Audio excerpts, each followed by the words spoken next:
Já são 5h04, já tem 14 pessoas, aí as pessoas vão chegando. Pode ser, Francisco? À vontade. Está pronto? Eu sim.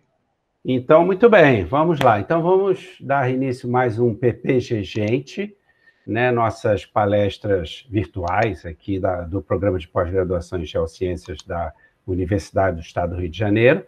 Eu estou falando tudo completo, de forma completa, porque nós temos visitantes inclusive de outros países. Vou ressaltar aqui a presença hoje do professor Luiz Matias, que está lá em Lisboa, né, e é um especialista em tsunamis, e vai aí também dar uma força aí para a nossa apresentação. E eu queria rapidamente falar um pouquinho do professor Francisco. O professor Francisco também como das outras vezes a gente falou aqui, prata da casa, né? Fez a graduação na UERJ e depois veio a ser professor da UERJ, como ele é até hoje. E o professor Francisco trouxe uma área assim que esteve assim sempre ali na nossa faculdade de geologia, mas de uma maneira muito irregular. E ele, em pouco tempo, ele montou o laboratório, que é o CEPEDES, e trouxe projetos e começou a orientar alunos e montou aí um grupo forte nessa área, né? Hoje, na verdade, o Francisco sempre gostou dessa área aplicada, né, principalmente geotecnia, e hoje está cada vez mais se aprofundando aí no estudo das tsunamis, né, e dos grandes desastres geológicos que a gente passa, né? Isso no Brasil não deixa de ser uma novidade, né? Porque, como todo mundo sabe, o Brasil é estável tectonicamente. Então, assim, problemas, né? Desastres relacionados a terremotos e tsunamis não são muito estudados aqui, não é uma coisa que a gente presencia no dia a dia, então não está no nosso sangue, né? Então, eu estou muito animado com essa palestra de hoje, estou muito interessado. O Francisco está gravando, é possível que esteja disponível aí também depois, né? E é isso. Francisco, a palavra é tua, fique à vontade, e quem quiser fazer perguntas, pode ir escrevendo aqui no chat, ou então depois, no final, fazer a pergunta oralmente. Ok? Então, Francisco, a palavra está contigo, eu vou desligar aqui meu microfone para você ficar aí à vontade, ok? Beleza, então, Júlio. Eu queria agradecer a oportunidade, né, da gente mostrar um pouco do trabalho que a gente está desenvolvendo. Essa apresentação, não exatamente essa, mas falar sobre o tsunami de 1755 e o impacto dele geológico aqui no Brasil, eu já tive a oportunidade de falar em outras vezes. Eu acho que a vez que eu falei com o maior número de pessoas em público foi justamente uma palestra sobre esse tsunami no Congresso Brasileiro de Geologia, se eu não me engano, de 2018. Né? Foi impressionante, eu fiquei impressionado. Sala vazia, daqui a pouco enchendo, foi bem legal. Acho que é um tema que chama bastante atenção. Mas hoje, o foco dessa apresentação vai ser um pouquinho diferente. Eu vou começar aqui dividindo a tela com vocês. Júlio, se ela parar de aparecer, você me avisa, tá? Você vai me guiando aí, por favor. Qualquer coisa eu falo.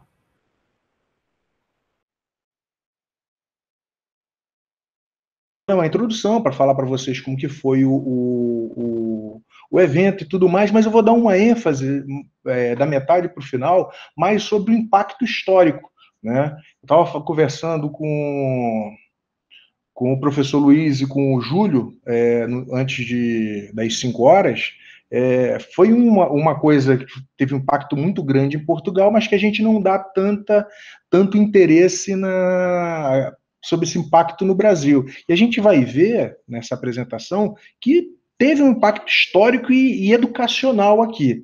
Né? Então vamos lá.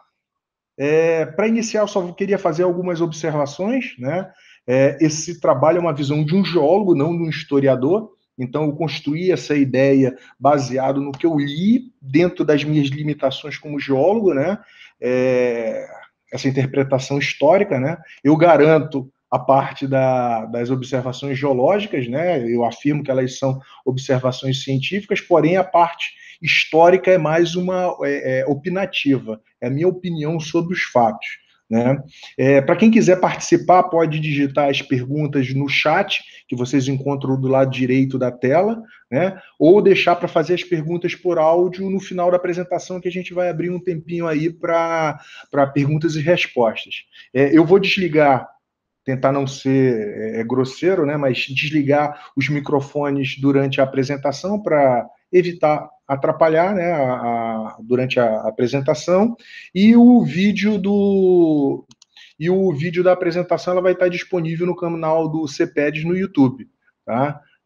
Se vocês quiserem lá, www.youtube.com/c/cpeds, ok? Então, vou começar agradecendo a presença de vocês aqui, né? É sempre bom saber que tem gente que tem interesse na área que a gente está trabalhando, né? Então, vamos falar aqui um pouquinho sobre o que foi o evento. Então, o terremoto de 1755, ele ocorreu numa porção ali próxima de Portugal, né? A gente vai ver um detalhe maior daqui a pouco, e esse terremoto deu início a um tsunami. Então, ele ocorreu no dia 1º de novembro de 1755, o horário desse terremoto foi algo entre 9h30 e 10 horas da manhã, né? A intensidade ela está entre 12 e 13 na escala de intensidade, e uma magnitude estimada entre 8,5 e 9. Na verdade, o que a gente tem historicamente é que não foi apenas um tremor. Foram sentidos 3 tremores consecutivos, sendo o primeiro uma duração de mais ou menos 3 minutos, depois um segundo tremor com mais ou menos 5 minutos, seguido por um terceiro com mais ou menos também 5 minutos. Vocês podem ver aqui, nessa imagem que mostra o tempo de propagação da onda, né, que ele atingiu toda a costa do Atlântico. Tanto África, Europa, aqui mais em cima teria a América do Norte, América Central e América do Sul, né, representado principalmente pelo Brasil. Então ele impactou Portugal, Espanha, Marrocos, França, Irlanda, Inglaterra, Canadá, Estados Unidos, aqueles países do Caribe e Brasil, né? A primeira onda ela levou 20 minutos para chegar no Algarve. Algarve é aquela porção mais ao sul do Portugal, para quem não está acostumado com a geografia do país. Depois levou 45 minutos para chegar em Lisboa. E 8 horas, que são essas linhas mais esverdeadas, para chegar na costa brasileira. A primeira área que foi tocada aqui no Brasil, essa porção norte aqui, do Amapá até o Ceará, né? Chegou o primeiro impacto, e depois tendo relatos de ter chegado mais para a região sudeste do país. Então aqui a gente pode começar já com alguns aspectos históricos do que ocorreu. Dia 1º de novembro, a gente sabe que é o dia de Todos os Santos, né? Sendo Portugal um país muito religioso, né, esse horário, 9h30, 10 horas, era o horário da missa, né? Então, várias pessoas que morreram, né, elas morreram dentro das igrejas, porque esse era o horário de missa de um feriado nacional e um feriado católico, né? Então, uma das particularidades é essa, que o terremoto ocorreu num horário que as grandes igrejas, você imagina, uma coisa é você estar dentro de uma casa que tem uma estrutura relativamente limitada em tamanho. Quando você vai para uma igreja, geralmente são edifícios muito maiores e cuja estabilidade não é tão resistente quanto uma casa, mais pelo tamanho, nem tanto pelo padrão construtivo, né?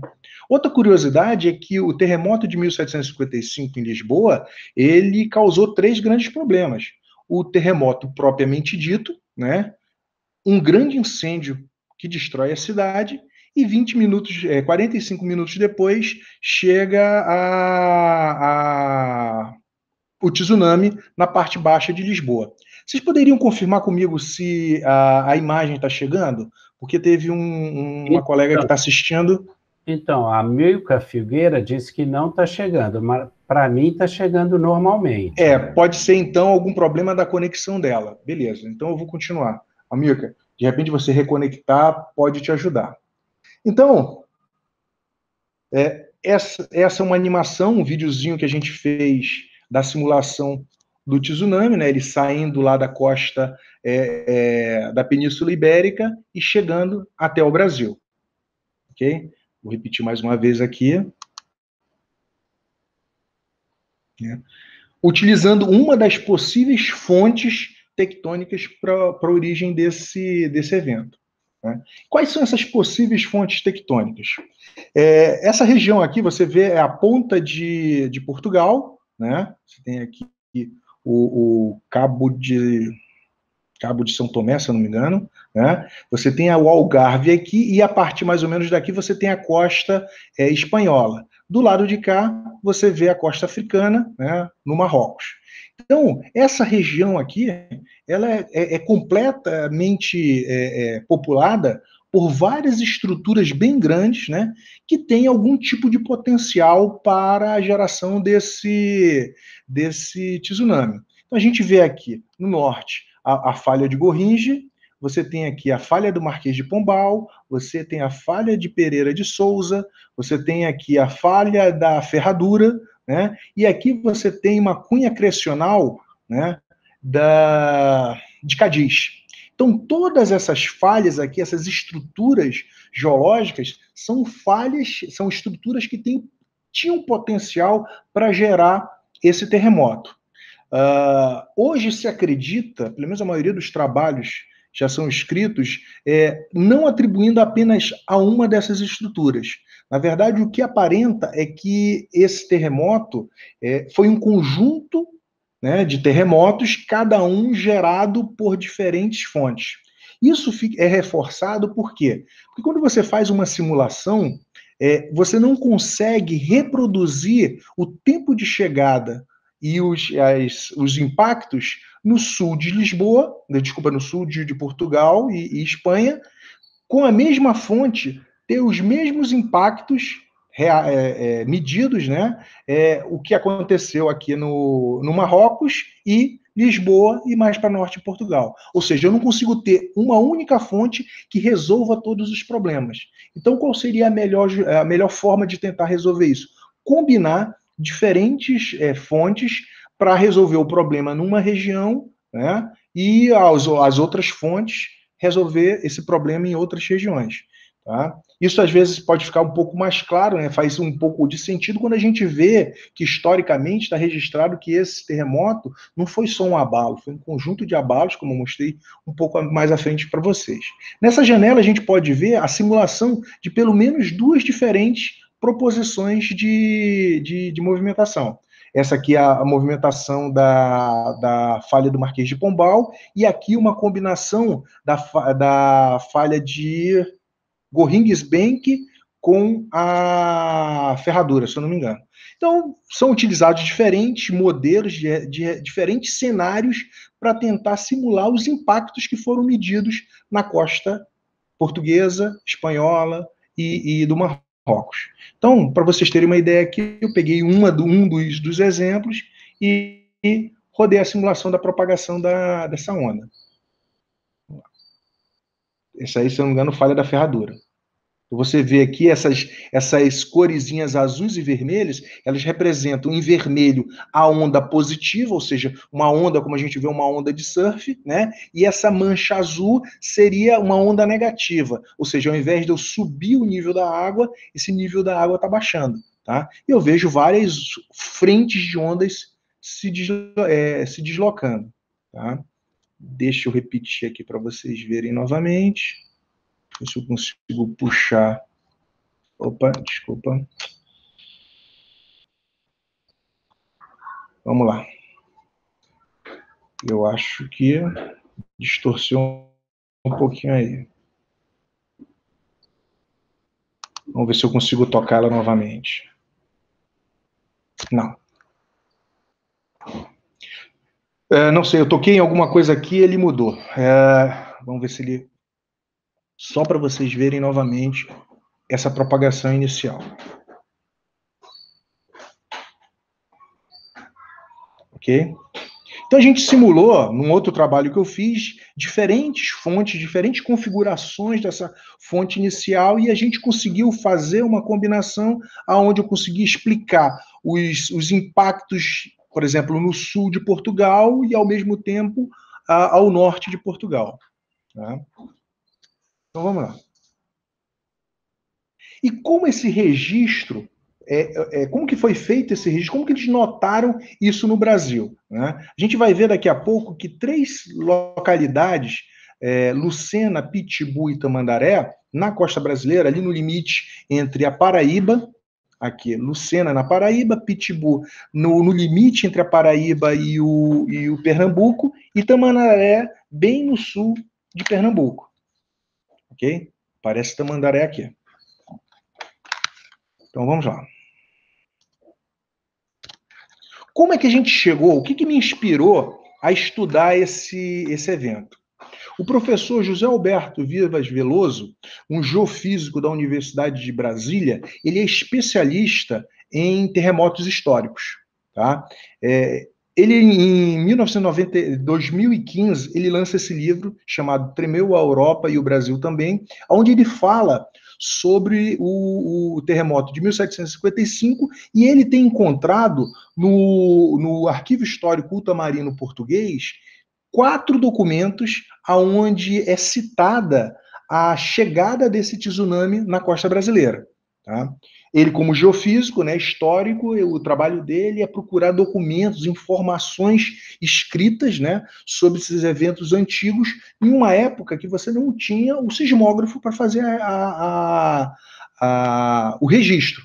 Então, ele se baseia, ele conta a história dos terremotos a partir de relatos orais ou relatos, registros, né, documentais desses eventos. E aí, ele estudando o terremoto de 1755, né, para contar a história dele, ele encontra esses 4 documentos. O primeiro documento é uma carta de Luiz Diogo Lobo da Silva, governador de Pernambuco, para o secretário ultramarino da coroa portuguesa, falando sobre uma grande inundação na cidade na ilha de Itamaracá e na cidade de Tamandaré, mais ao sul de Pernambuco, né, que destruiu casa de pescadores nas praias. Depois, João de Melo, mandando para um destinatário desconhecido, ele fala sobre uma grande inundação às 10 horas, aí esse horário é estranho, tá? Porque esse não seria o horário, pelo menos pelas simulações, né, que a gente fez, o horário de chegada também de uma grande onda em Lucena, Pernambuco, em Tamandaré. E lá ele fala sobre essa onda e até 2 léguas para dentro da Terra, que dá mais ou menos 5 quilômetros, né? Também destruindo e fazendo desaparecer um homem e uma mulher. Né? Depois disso, tem também a carta de Luiz Antônio, governador da Paraíba, a Diogo Mendonça da Corte Real, né? Falando sobre uma inundação também no dia 1º de novembro. Esses 3 relatos, acho que são os relatos mais consistentes, né, que de uma forma ou de outra combina horário, bate a localização. E aí, por último, né, uma carta do arcebispo da Bahia, a Marcos José de Noronha, o conde de Arcos e vice-rei do Brasil, falando sobre uma enchente que ocorre na Boa Viagem, lá em Salvador, e um barulho na cidade do Rio de Janeiro, que espantou animais e tudo mais. Então, esses 2 últimos relatos, essa última carta que fala sobre esses 2 últimos pontos, são coisas um pouco mais duvidosas, ainda mais por causa da distância. São mais 4.000 quilômetros de deslocamento, até chegar, na verdade, 2.300, quase 3.000 quilômetros de deslocamento entre Tamandaré e o Rio de Janeiro.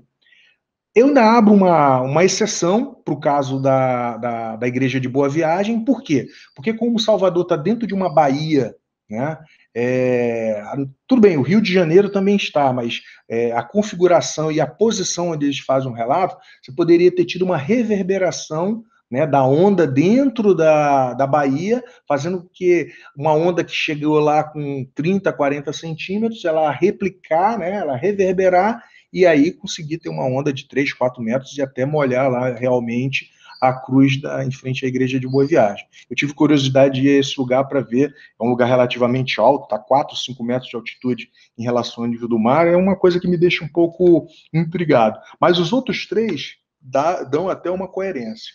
Então, o que a gente fez? Opa, descobriram isso historicamente. Será que a gente consegue provar que ele realmente chegou ao Brasil? Quais seriam os próximos passos? A gente pensou, ó, vamos visitar os locais, né? Tentar fazer lá e procurar alguma evidência geológica, um registro geológico desse evento.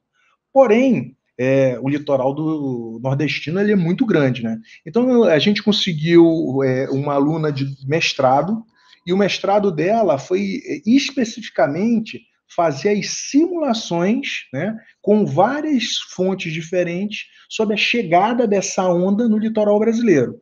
E aí o que nos surpreende é o seguinte: a gente tem o litoral todo brasileiro com vários pontos. Isso aqui, quanto mais azul, menor é o tamanho da chegada da onda, e quanto mais próximo do vermelho, maior o tamanho da onda que chega. Então a gente tem alguns pontos, né? A gente vai ver aqui no litoral com esses pontos vermelhos, tá? Então, coincidentemente, né, essas três áreas, Lucena, Pitimbu e Tamandaré, foram regiões que realmente apresentaram ondas maiores, tá? Então, a gente tem o relato histórico, a gente tem a modelagem matemática, e as duas, pelo menos nesses trechos, se coincidem. Posso adiantar que não necessariamente esses foram os pontos que tiveram as maiores ondas chegando no litoral. Mas vamos considerar que em 1700, hoje, o litoral do Brasil, se você for do Piauí ao Amapá, são regiões que o litoral não é tão habitado hoje. Imagina isso em 1755. Então, não ter relato histórico não quer dizer que não chegou ali.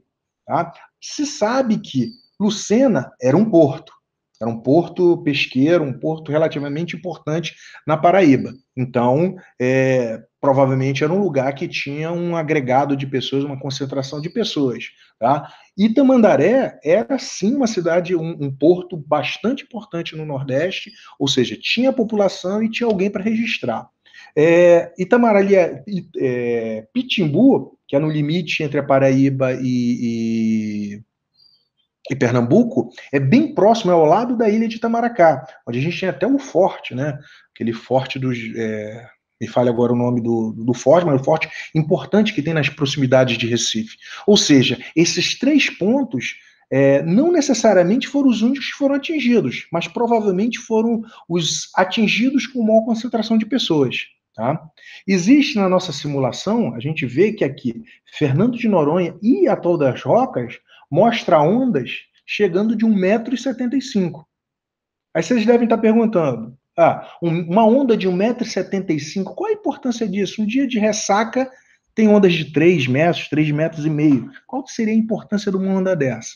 Uma onda do mar normal, uma onda de surf, ela geralmente tem um período dela, o comprimento dela relativamente curto, de poucos metros. Ou seja, ela chega no litoral, quebra e desaparece.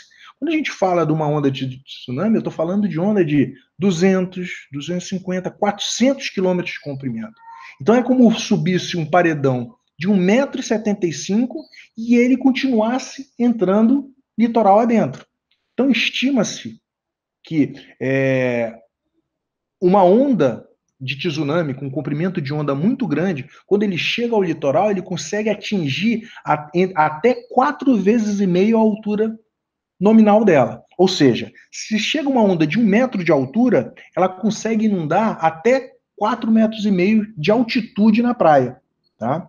Então, por exemplo, essa onda de 1,75 m poderia ter chegado a 7, 8 metros de altitude no litoral. Tá? Então, os números pequenos, eles parecem ser pequenos, não parecem significativos, mas quando a gente implementa isso, quando a gente vê ele ocorrendo, eles são realmente significativos, ok? Então, a gente teve esse resultado aqui. A Ana Paula Cesário fez o mestrado dela simulando a chegada nessas três áreas. Então, a gente vê aqui que esses trechos aqui em Lucena, você tem ondas ali variando pelo menos de 1,25 m a 1,75 m, ok? E aí a gente faz, além do quanto ela subiu, o quanto ela entrou litoral adentro. Então a gente vê aqui que todas essas áreas manchadas entre o azul e o rosa foram áreas que foram inundadas com essa profundidade. Ou seja, nesse ponto rosinha aqui, a profundidade da água causada pela inundação chegou a 1,5 m.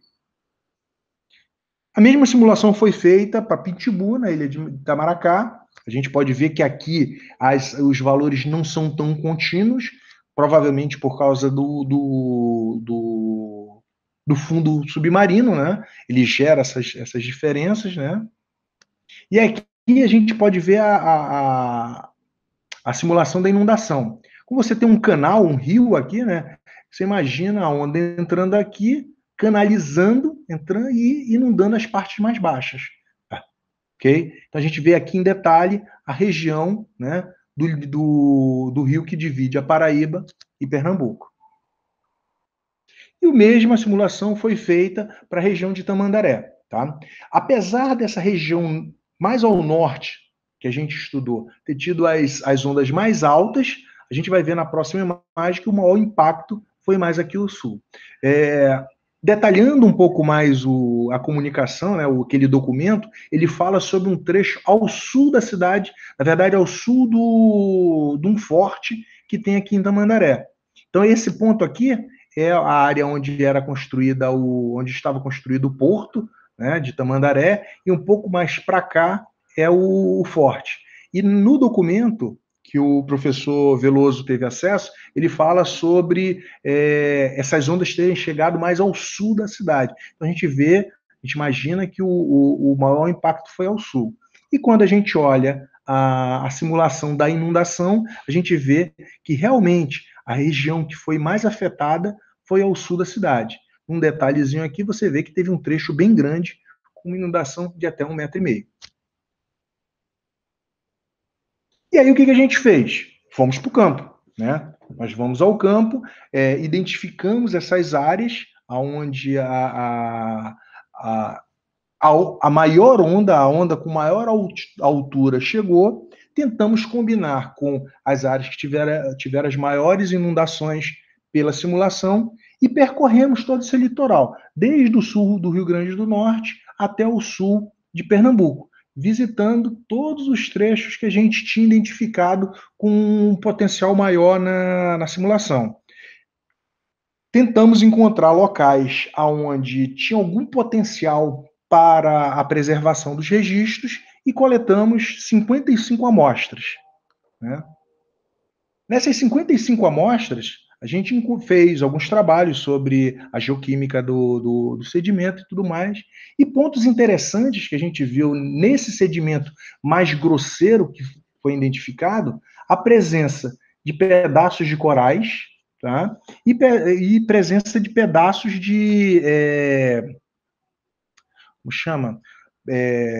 Como fossem pedaços de tijolo, ou um pedaço de telha, pedaço de cerâmica. Então, esse trecho, esse registro aqui, essa camada de material mais grosseiro, entre duas camadas de material bem fino, caracterizam um depósito com uma grande energia.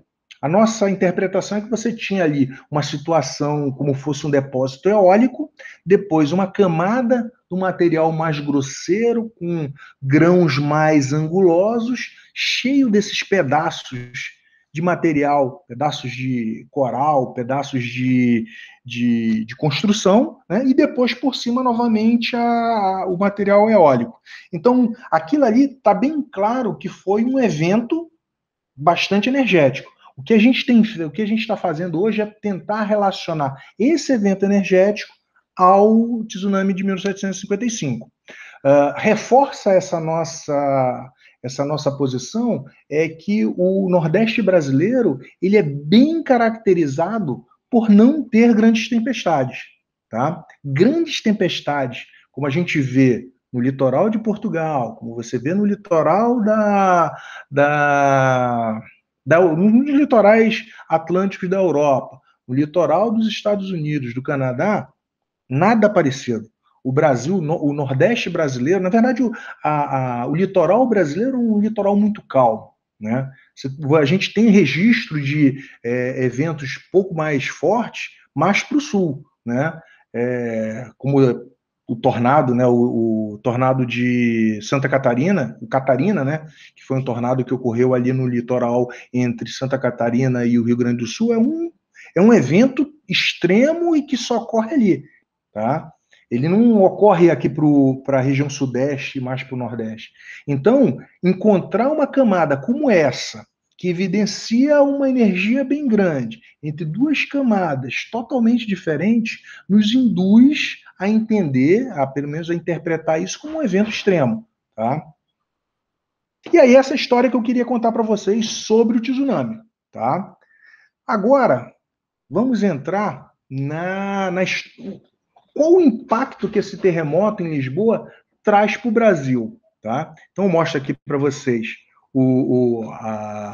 a bandeira de Portugal, a bandeira da colônia do Brasil, né? E o que isso impacta para o Brasil de hoje. Tá?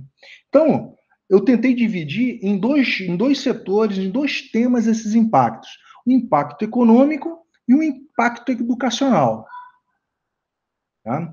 Então, para a gente entender esses impactos econômicos, vamos trazer um pouquinho da história, né? Tentar voltar um pouquinho na história e tentar entender como que Portugal estava, né, em 1755. Então vamos colocar lá o início do século XVIII, né, a primeira metade do século XVIII, a gente tem o início da Revolução Industrial. A gente tem Portugal economicamente enfraquecido. Tá? Depois das grandes descobertas, grandes navegações, o enriquecimento de Portugal em função de suas colônias, né? A produção de ouro no Brasil, a produção de outros materiais agrícolas, né? O ciclo da cana, o ciclo do ouro, do diamante. Né? Portugal, no início de 1700, começa a ficar economicamente enfraquecido. Baseando principalmente sua economia local na produção agrícola, né, na produção de vinhos. Você tem do outro lado, né, o principal parceiro econômico de Portugal era a Inglaterra, que vem ganhando um destaque econômico pela manufatura e o início da industrialização. Né? Você reforça isso com acordos comerciais que foram desfavoráveis a Portugal, como, por exemplo, o Tratado de Methuen, que é um tratado entre Inglaterra e Portugal, onde Inglaterra ganha a exclusividade de vendas de tecidos para Portugal e Portugal ganha a exclusividade de venda de vinho para a Inglaterra. Ou seja, um material teoricamente assim, com menor valor agregado, né? Do lado de Portugal, e a Inglaterra vendendo material com maior valor agregado, ou seja, Portugal começa a ter problemas econômicos. Né? Chega 1750, Dom José assume o trono de Portugal, se torna o rei José I. Quem ele coloca, quem é que ele indica como primeiro-ministro do país? O cardeal Pedro da Mota. Ou seja, o primeiro-ministro, eu diria que uma das forças mais importantes dentro de uma estrutura de um reinado, o primeiro-ministro é um padre, é um cardeal. Né? E do outro lado, você tem Sebastião José de Carvalho Melo, mais conhecido posteriormente como Marquês de Pombal. Tá? Ele se torna ministro do Comércio Estrangeiro e da Guerra. Tá? Tem algumas histórias sobre o Marquês de Pombal, a gente vai conhecer algumas um pouco mais para frente, mas reza a lenda, né, que foi Marquês de Pombal que traz o uso do garfo para Portugal. Em 1745, quando ele volta de um período como embaixador da Inglaterra para Portugal. Né? E aí, quando o Dom José, na verdade, o rei José I, né, assume o trono, coloca de um lado um cardeal como primeiro-ministro e do outro lado o Marquês de Pombal, que na verdade só se torna Marquês de Pombal em 1769, né, começa a ter uma disputa, o início de uma luta entre o Marquês de Pombal e a igreja pelo protagonismo da corte portuguesa. Tá? E aí, o que o Marquês de Pombal começa a fazer para tentar fortalecer Portugal economicamente? Começa o aumento progressivo da pressão sobre as colônias. Ele precisa começar a trazer dinheiro, trazer recursos das colônias. Tá? Uma das coisas que ele faz é a criação de duas companhias de comércio no Brasil, a do Grão-Pará-Maranhão e a Companhia de Comércio Pernambuco-Paraíba. Tá? Uma outra coisa que parecia ser, num primeiro momento, quando você olha, assim, extingue a lei do quinto. Não sei se vocês lembram, a lei do quinto dizia que 1/5 de toda a produção de ouro no Brasil iria para a coroa portuguesa. Tá? Só que, óbvio, isso não funcionava. Né? Desvio, vários problemas de sonegação desses recursos ocorrem, e aí, em 1751, o Marquês de Pombal instaura a derrama. O que era a derrama? Para de cobrar o quinto do ouro e passa a ter um valor fixo. O Brasil era obrigado a enviar 100 arrobas de ouro por ano para a coroa. Isso equivale mais ou menos a 1.500 quilos, 1,5 toneladas.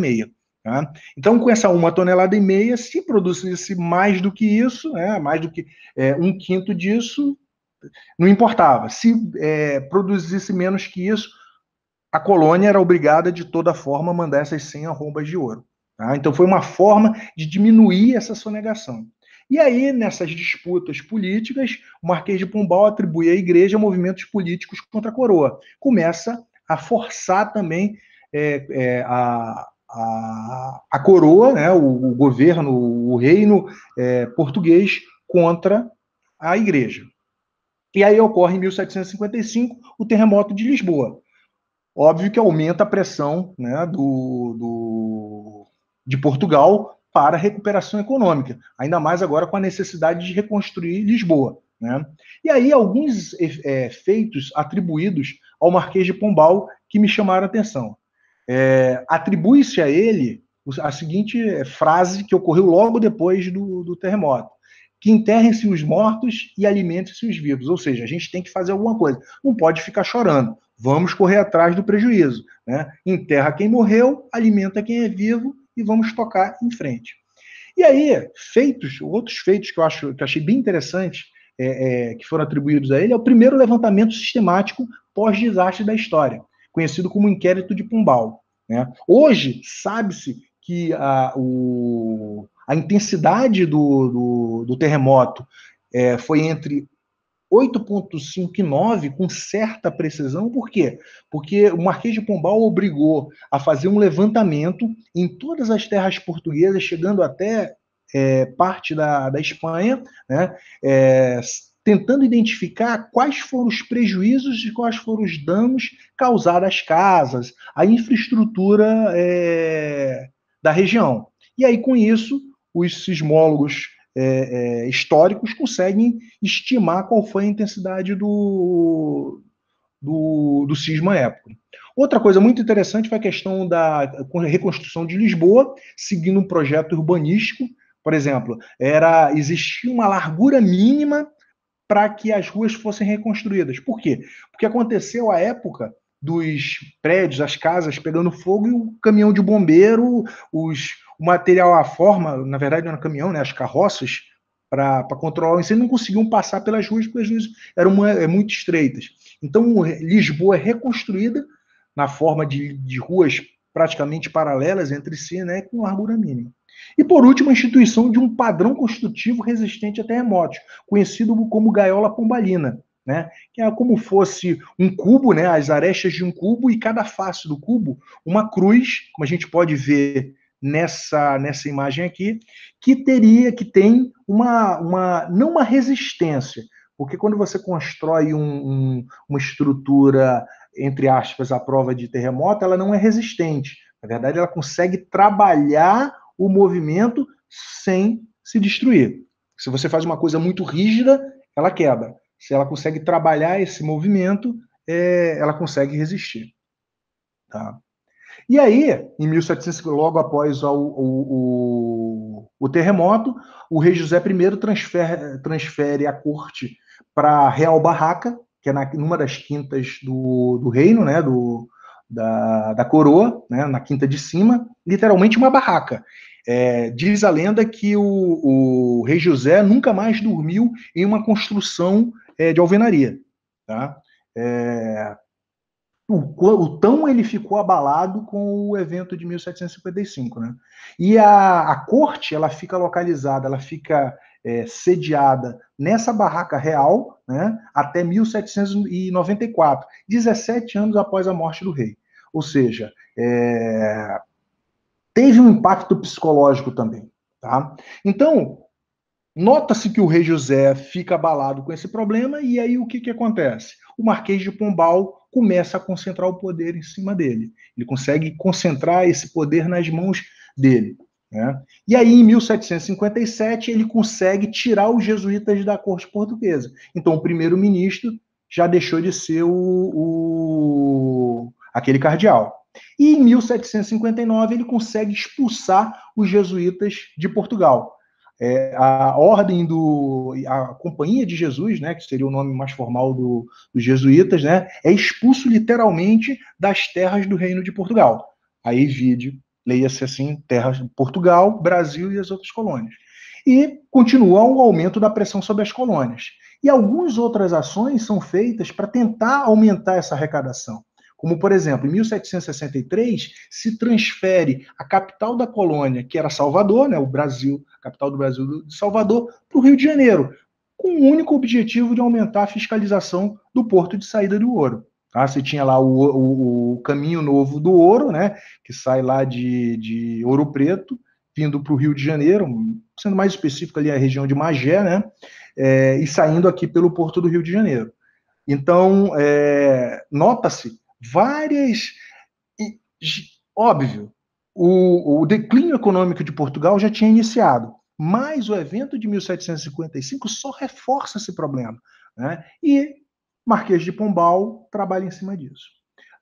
Em 1755 morre o rei José I, né? Assume Maria I, a Piedosa, que depois, quando vem para o Brasil, é mais conhecida como Maria a Louca, né? E acaba o período que eles chamam a fase pombalina de Portugal. Né? O Marquês de Pombal deixa de ser ter essa concentração de poder, né, em 1755.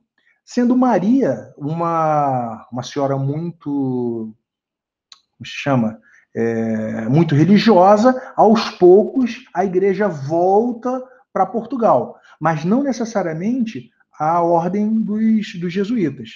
Vêm outras ordens para ocupar esse espaço da igreja no Estado.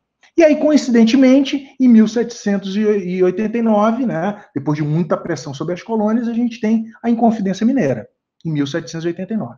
Coincidentemente, nesse mesmo ano, a gente tem a Revolução Francesa.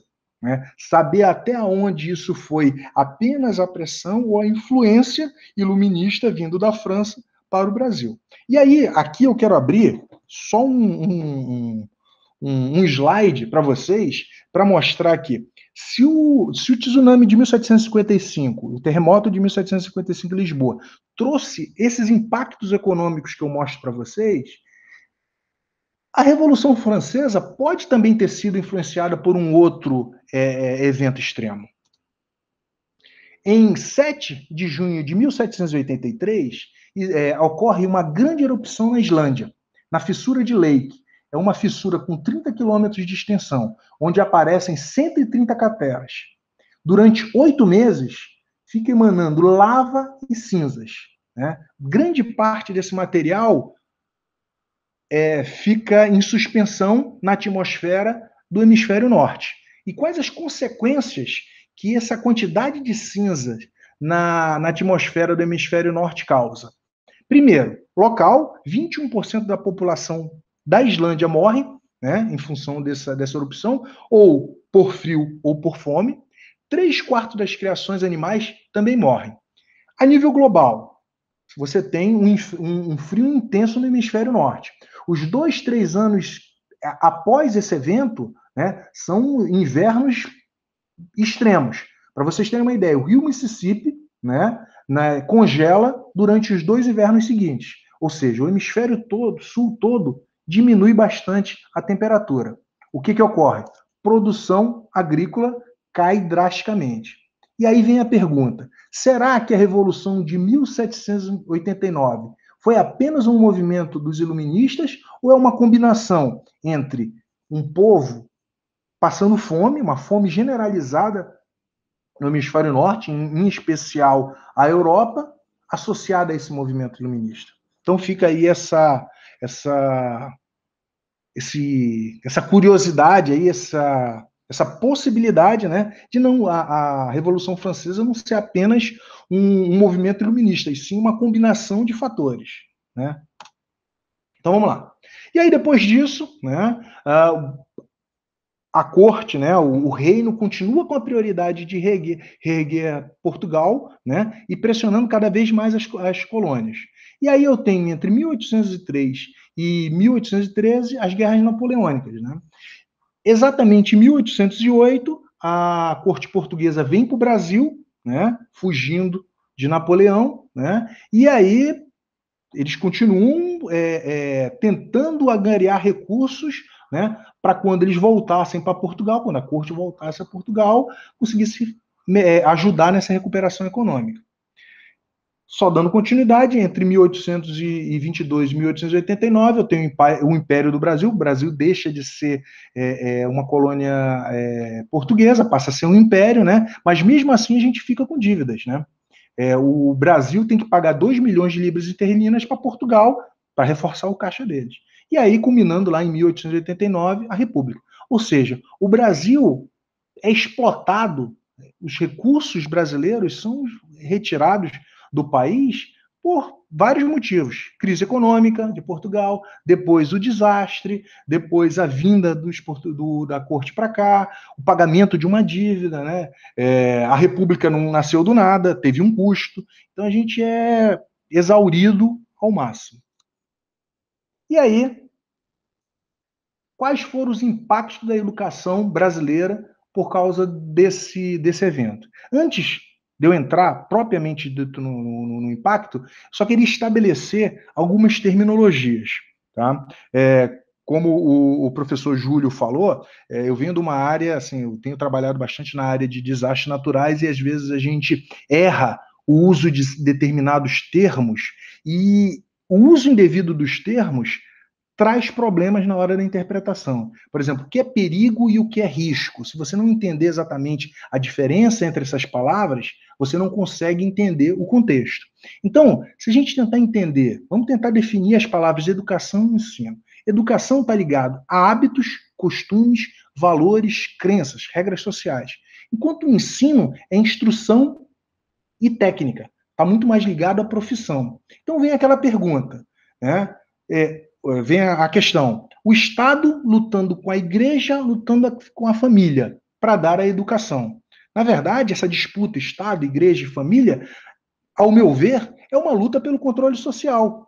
Quem domina a educação, domina a mente da sociedade. Ok? Então, educação tem a ver com hábitos, formação do dia a dia. E o ensino tem a ver com instrução técnica. O que a gente vai para uma escola, em tese, você vai para aprender instrução técnica, profissão. Não é para criar hábitos, costumes. Mas se usa a escola para moldar esses hábitos e costumes. Mas, saindo dessas definições, vamos lá. Em 1500, né, a gente tem o início da colonização do Brasil. Né? E logo depois desse início da colonização, começam a ter no mundo, né, principalmente, mais especificamente na Europa, né, as primeiras reformas protestantes. A gente tem lá em 1517, né, a reforma de Martim Lutero, depois em 34 a reforma calvinista, que é o quê? Qual era a ideia dessas reformas protestantes? Era basicamente separar igreja de Estado. Tá? Porque antes disso, Estado e igreja eram praticamente a mesma coisa. O rei, ele era um dom, ele era rei porque Deus tinha apontado para ele ser o rei, o guardião das terras e assim por diante. Né? E eles queriam separar isso. Né? O Estado é uma coisa e a igreja é outra. O Estado provém um tipo de coisa e a igreja provém outro tipo de coisa. Então, você tem Portugal, Espanha e Itália nessa linha, né, o Estado e a Igreja se encontrando, se entrelaçando, e países como a Alemanha tentando separar isso. E aí, aonde que encaixa essa história, né, esse impacto da educação na educação brasileira? Então, em 1549, a gente tem o início da hegemonia dos jesuítas na educação em Portugal, lá com o rei João III, né? Coincidentemente, em 1549, funda-se São Paulo, Manuel da Nóbrega funda São Paulo, né, um padre jesuíta, né, vindo para o Brasil para colonizar, né, educar a população brasileira. Continuando essa hegemonia, essa dominação da Companhia de Jesus na educação em Portugal, você tem em 1559 a fundação da Universidade de Évora, pelo cardeal Dom Henrique, que era um jesuíta, e que posteriormente viria a ser rei de Portugal. E nisso você tem a diminuição progressiva da proeminência da Universidade de Coimbra, uma das universidades mais antigas do mundo. Alguns dizem que até a terceira mais antiga, datada de 1290. Tá? Então, você tem um enfraquecimento das outras estruturas e um reforço dessas estruturas educacionais dos jesuítas. Tá? Em 1750, Dom José assume o trono de Portugal. Como a gente viu lá, coloca de um lado o cardeal Pedro da Mota e do outro lado o Marquês de Pombal. Em 1755, ocorre o terremoto e a gente vem concentrando o poder nas mãos do Marquês de Pombal, que já tinha problemas sérios com a igreja. Né? 1757 consegue tirar os jesuítas da corte portuguesa. Em 59, tira completamente, expulsa os jesuítas de Portugal e do Brasil, com o principal objetivo de acabar com a influência da igreja na corte portuguesa. E aí, você desmantela toda a infraestrutura, toda a estrutura educacional de Portugal, tá? Principalmente do Brasil. Né? No Brasil só haviam escolas e colégios jesuítas, que essa era a principal função dos jesuítas no Brasil. Tá? E aí, a gente fala aqui que em 1559 os jesuítas são expulsos de Portugal. Apenas em 1767, ou seja, 8 anos depois, é que é criada a Real Mesa Censória, que seria como o Ministério da Educação, tá? E com isso a implementação das aulas régias. Ou seja, levam 8 anos para se substituir a metodologia de ensino jesuítica. A metodologia de ensino utilizada pelos jesuítas. Tá? E a implementação, essa Real Mesa Censória, ela institui as aulas régias, que seria o quê? Já não seria mais um padre ensinando uma classe, seria uma pessoa civil, uma pessoa comum, que era eleita, né, para ser o professor, né, para dar as aulas régias em algumas áreas do conhecimento, retórica, o latim e tudo mais. Né? E no Brasil, isso já é uma complicação, né, uma limitação em Portugal. Imagina isso no Brasil. No Brasil era limitado só a quem tinha alguma ligação direta com Portugal e quem pretendia terminar seus estudos em Portugal. Tá? E aí, essa concentração na recuperação econômica de Portugal faz com que a corte cerceie as suas colônias ao papel de simples fonte de recursos. Tá? Elas começam a trazer dinheiro e relega a educação desses países. Né? Você imagina quantos anos se levou para a retomada da educação no Brasil. Em 1777, a gente tem o fim do período pombalino. E aí, só para vocês conseguirem, para vocês tentarem entender o quanto isso atrasa a nossa evolução educacional, a primeira escola de ensino superior no Brasil só vem a aparecer em 1808, que está ligada diretamente à fuga da corte portuguesa para o Brasil. Ou seja, ensino superior no Brasil só começa a acontecer em 1808. Lembrando, o terremoto é de 1755. Indo um pouquinho mais atrás, o início do problema, vamos botar aqui, o declínio econômico de Portugal começa lá pelos idos de 1700. Só 100 e poucos anos depois, a gente começa a ter uma escola de ensino superior no Brasil. E é a única né, até 1824, esqueci de colocar o ano ali. 1824, você tem a fundação de duas escolas de direito no Brasil. A Escola de Direito de São Paulo e de Pernambuco. Tá? Então, vamos botar 24 menos 8, eu vou ter aí 16 anos entre a primeira escola de nível superior e a próxima. Né? Então, para a gente conseguir avançando nisso, né, começa a disseminar uns outros cursos de nível superior, e a primeira universidade, né, constituída com a ideia de universidade, teve mais de um curso de ensino superior sob o mesmo guarda-chuva, a gente também não consegue definir.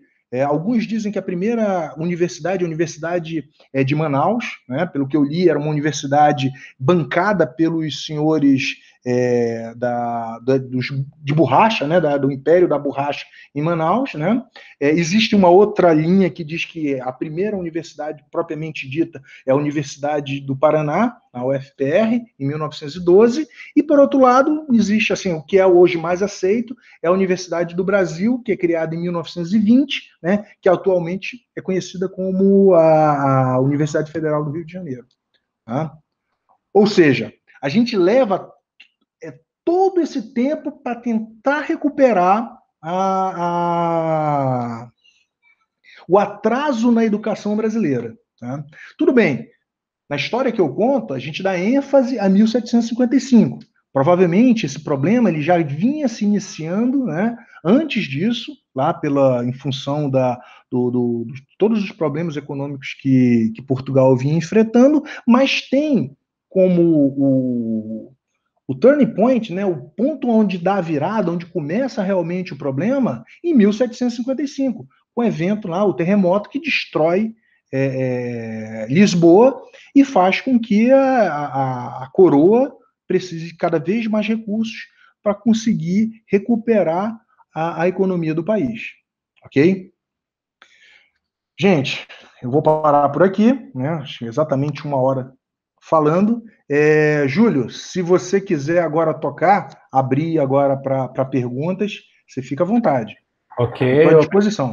Obrigado, Francisco. Muito, muito interessante. Uma viagem aqui primeiro de geológica, depois histórica, né? Bastante interessante. Então, está aberto aí a perguntas. Tá? Aqui no chat não teve perguntas. Se alguém tiver alguma pergunta para fazer, pode abrir o seu microfone e fazê-la diretamente ao Francisco. Então, se eu posso iniciar, Luís Matias, aqui, se posso iniciar então as hostilidades. Sim, relativamente à primeira parte, há alguma possibilidade de datar aqueles sedimentos mais energéticos que encontrou? Então, vamos lá. Luís, eu sou geólogo, não sou especialista dessa área. Eu cometi um erro na datação. Eu coletei a parte superior da camada, tá? Eu fiz a datação da parte superior, apesar de todas as instruções que eu recebi do professor Pedro da Costa. Eu errei na hora da coleta e datei a parte superior da camada. Então, a datação da camada aparece com 155 anos. O que a gente interpreta nesta análise? Que a parte superior levou um tempo maior, ele não foi imediatamente recoberto, levou mais ou menos 100 anos para esses sedimentos eólicos recobrirem essa camada. Então, o que a gente está fazendo? Eu já consegui recursos, a gente vai fazer um novo trabalho de campo para fazer uma coleta de uma maneira mais correta e tentar coletar novamente várias camadas, dentro dessa camada, vários setores, topo, meio e fundo, para ver se existe alguma diferenciação na datação. Isso é uma das interpretações que nós tivemos quanto a esse resultado, que não bate 100% com o que a gente esperava.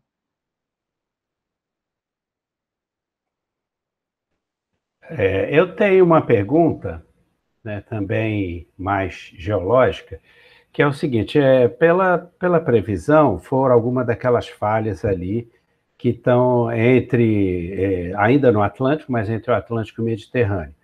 E como o Mediterrâneo é fechadinho, ali, né, entre Gibraltar e Ceuta, deve ter tido pouco efeito do terremoto no Mediterrâneo. Você tem alguma informação sobre isso? Assim, existe o do terremoto propriamente dito, sim, porque ele adentra a Espanha, o norte da Espanha, que é muito mais distante, existe registro de sentir o terremoto. Agora, do tsunami, eu ainda não vi trabalhos específicos sobre isso. Deve existir, com certeza, mas o grande trabalho, assim, a concentração de trabalhos, é principalmente ali no sul de Portugal e o norte do Marrocos. Porque, assim, para não confundir o sentir o tremor, né, e o impacto do tsunami.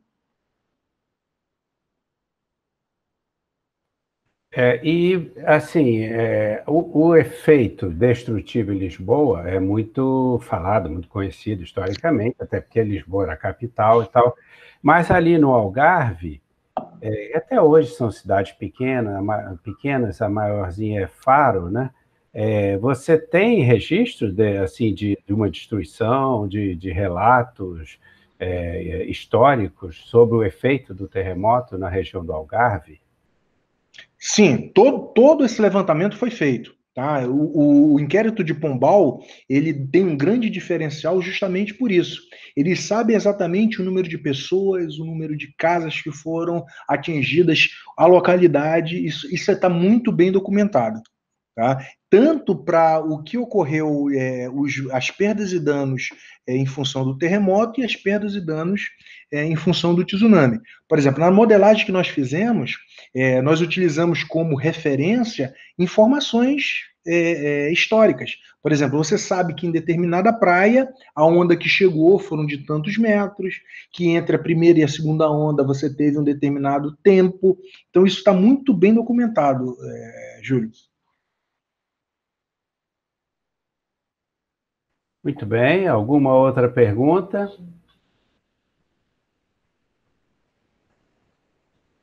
Aqui o comentário do Hermínio, né, dizendo que a mescla entre geologia e história é sempre fascinante, né, ainda mais vindo de um paleontólogo, né, que trabalha com isso.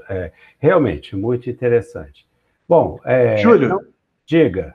Júlio, eu não sei se o Luiz ainda está aí. Eu queria ouvir um pouco dele, se isso é uma visão de um brasileiro vindo, a visão em uma das perspectivas, né, baseado na leitura que a gente tem acesso, né? Eu queria ouvir rapidamente do Luiz, se for possível, né, se e tudo isso que eu contei nesse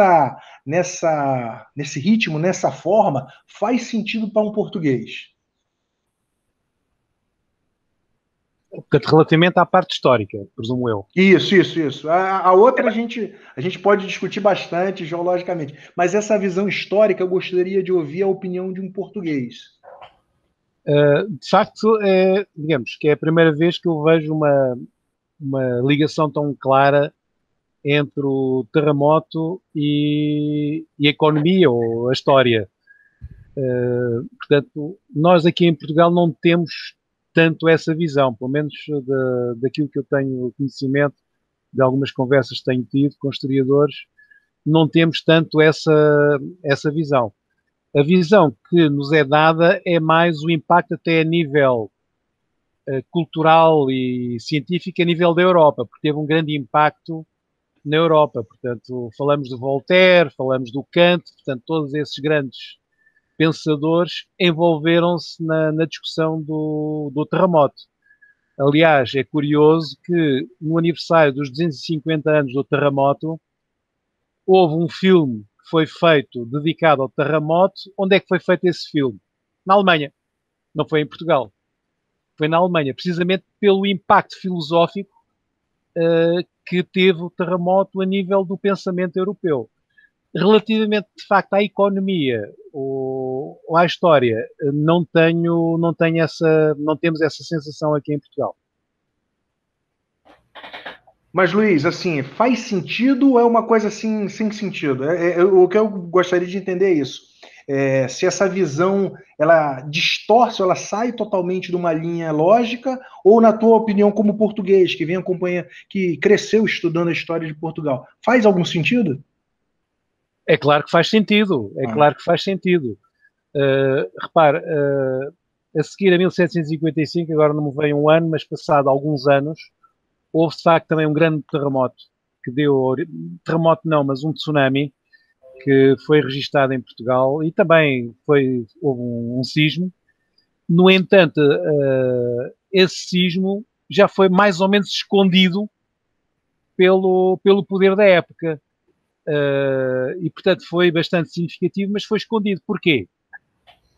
Porque a destruição de um país ou a grande mortalidade num país, temos de ter a noção que naquela altura a população, a quantidade de população era um bem militar. Portanto, havendo grande número de vítimas e destruição, enfraquecia um país e tornava-o mais fácil de ser invadido. Portanto, de facto, 1755 foi, nesse aspecto, devido à coragem do Marquês de querer estudar o evento e fazer o inquérito, mas isso, acho que os políticos depois tomaram consciência que isso enfraquecia a posição do país na cena internacional. Portanto, o sismo imediatamente e o tsunami imediatamente a seguir já foram muito menos estudados pelo poder público. Portanto, eu acredito de facto que o sismo teve um grande impacto a nível histórico e a nível económico, sim.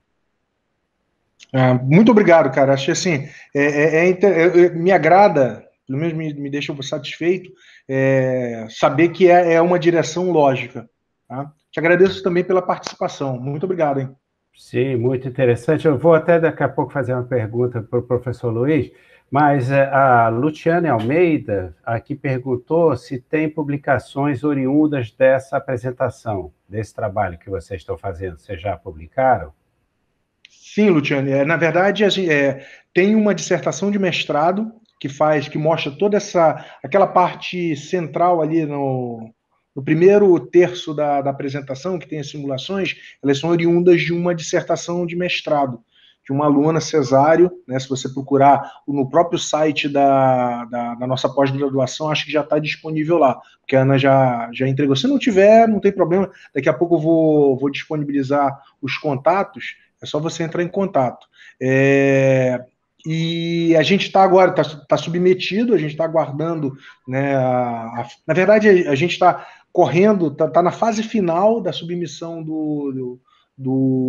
um outro artigo que é sobre tudo isso que eu contei para vocês, pegando desde a simulação, desde os dados históricos apresentados pelo professor Veloso, os dados da simulação, os dados de geologia, geoquímica. Então a gente pega tudo isso e a gente está na fase final para a submissão. Estou curioso também. Eu vou fazer uma pergunta para os dois, para você, Francisco, e para o professor Luiz. Né? A Península Ibérica, hoje, que é a margem atlântica, a margem atlântica é considerada como uma margem passiva. E, como a gente estuda aí na geologia, margens passivas não são características, né? Não são típicas de ocorrerem muitos terremotos. Esse foi o terremoto que, pelo seu cálculo aí acima de 8, é uma anomalia global. Né? Então, a minha pergunta é, o que se sabe hoje sobre terremotos, sismos e a tectônica ali ao redor, especificamente ali na margem da Península Ibérica? Essa eu vou deixar para o Luiz, mas depois eu posso falar também, rapidamente, sobre outras fontes tsunâmicas do Atlântico. Deixa o Luiz falar. Sim, aquela margem, a margem sudoeste de Portugal, portanto, que falou ali, que nós genericamente chamamos o Golfo de Cádiz, existem dois motores tectónicos. O primeiro motor tectónico é a própria colisão entre a Núbia, portanto, que é digamos, uma divisão da placa africana, a Núbia e a Eurásia. Essa colisão ocorre com cerca de 4 milímetros por ano. Simplesmente, ela ocorre numa litosfera oceânica com 120 milhões de anos, ou mais. Portanto, é uma litosfera oceânica que você não encontra em mais lado nenhum no planeta. obviamente que é uma exceção, mas para mim é uma exceção porque o ambiente tectónico é ele próprio uma exceção. Pronto. O segundo motor tectónico, há de facto um prisma que chamaram, não chamam prisma, um nome engraçado, em vez do prisma acrecionário da subdução, deram outro. Sim, mas em vez de se chamar prismas, deu-lhe outro nome, mas pronto. Há ali um prisma acrecionário que é, de facto, uma subdução que está a recuar. Essa subdução que está a recuar criou, por exemplo, a cadeia de montanhas das Béticas e o Rift no norte da África, e temos uma grande discussão com os nossos colegas que dizem, ela ainda está ativa, e é uma das fontes que o Fernando mostrou, ou outros, como é o meu caso, que digam que não está ativa ou está pelo menos a morrer. Portanto, aí tem uma subdução, ok? Simplesmente, a largura dessa subdução, aquilo é uma fitinha, 100, 120 km. Portanto, para gerar um sismo-magnitude 8,5, aquilo tinha que romper 200 km de comprimento por 100 de largura, que é também assim uma fonte um bocadinho estranha, mas se calhar é possível. Se calhar é possível, mas também ela própria é estranha. Portanto, temos ali dois grandes candidatos. Essa colisão que depois se transfere para várias fontes, como for mostrado aí, ou então a zona de subdução, o prisma cuja manifestação é esse prisma acrecionário. Mas, como foi dito, nenhuma delas sozinha consegue justificar todas as observações. E nisto eu concordo perfeitamente. Então, Júlio, só complementando, não sobre essa questão aí que foi bem apresentada pelo Luiz. Assim, outras fontes tsunâmicas aqui no Atlântico, a gente tem tectônica, o Caribe, né? Você tem ali uma zona de subducção, acho que se chama zona de subducção de Porto Rico, salvo engano. Ela fica ali no limite mais a oeste do Caribe. E lá no sul, né, próximo da Antártida, né, você tem a placa de Escócia, que também está entrando em subducção ali com a placa do Atlântico. Só que esses são duas potenciais fontes tsunâmicas, sendo que a da placa de Scott eu acho que é a mais, entre aspas, perigosa para a gente, né? Mas eu não ponho essas duas como as principais fontes de tsunami, não. Eu acho que para o Brasil hoje, e na verdade para todo o Atlântico, né? Assim, na verdade, África e América do Sul, né? Seria movimentos de massa, escorregamentos na quebra da plataforma continental, alguns movimentos de milhares de quilômetros cúbicos, né, que quando eles entram em movimento geram uma onda de grande comprimento, que o mesmo comportamento físico de um tsunami gerado por uma falha tectônica. Tá? Sim. É curioso essas exceções, né, como o professor Luiz comentou, e você também, Francisco, justamente aí, né, no Caribe, na placa de Escócia, e aí no Golfo de Cádiz, né? Eu orientei um doutorado aí na Bacia Lusitânica, e isso sempre me chamou muita atenção. E aquela coisa, né? Hoje se estuda essa margem a margem continental da Ibéria como exemplo de margem de extensiva, né? Inclusive com manto exumado, né? Surgiu aí essa ideia, esse modelo. E logo a sul já tem esse monte de falha, né? Esse prisma acrecionário que eu desconheço, esse aí me faltou nas minhas leituras aí, mas eu tenho muito interesse em ler sobre isso. É uma área muito interessante, né? Então, se ninguém tiver mais perguntas, Francisco, você pode Júlio, encerrar. deixa eu só responder Deixa eu só responder o Amilcar, tá? Amilcar, sim, o trabalho que a Ana Paula Cesário fez, ele pega uma grade, né, um grid, que vem deslocando, vem fazendo a simulação da propagação da onda desde Portugal até o litoral do Brasil. Sendo que, quando você chega num determinado ponto, a resolução sai de 1 quilômetro, baixa, se eu não me engano, para 250 metros, depois baixa para 100 metros, e na última, salvo engano, 45 ou 30 metros. Né? Então, a gente tem um nível de detalhe de poucas dezenas de metros, essa simulação da propagação da onda até Lucena. Em Lucena foi onde eu encontrei mais ou menos a uns 100 metros, mas bem mais, uns 150, vamos botar 150 metros, do litoral da praia, uma cabeça de coral no meio do sedimento.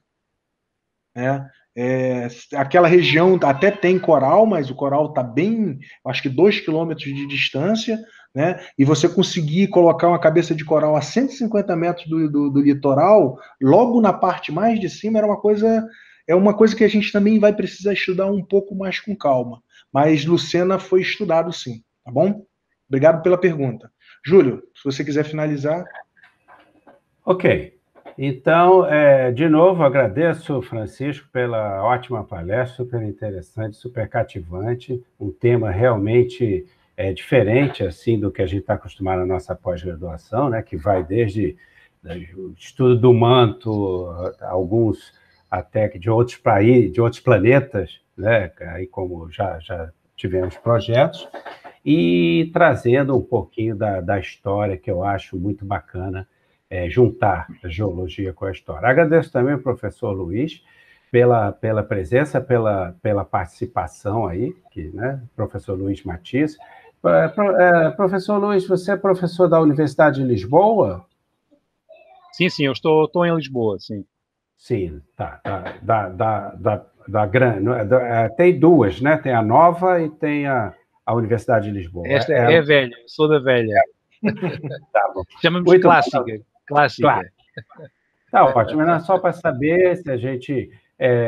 professor, fique à vontade de participar aqui com a gente desse nosso evento, né? E qualquer coisa aí, nosso programa de pós-graduação e a Faculdade de Geologia está aí à sua disposição para conversas, parcerias, tá bom? E seja sempre bem-vindo. Tá bem, muito obrigado, muito obrigado. Eu agradeço a participação de todos e vou fechar aí, Francisco pode fechar aí com o seu comentário e a gente encerra por aqui por hoje. Semana que vem tem mais. Eu queria agradecer a todos, mais uma vez, em especial ao professor Luiz, né? Lembrando, o Júlio sabe disso, a gente tem um convênio da Faculdade de Geologia com a Universidade de Lisboa, é o primeiro passo aí para uma aproximação. Precisar de alguma coisa, a gente está à disposição aqui, professor. Muito obrigado pela participação, muito obrigado a todos. Eu vou deixar aqui os dados, se alguém quiser fazer contato por e-mail ou pelo site do CEPEDES, vocês fiquem à vontade. Boa noite.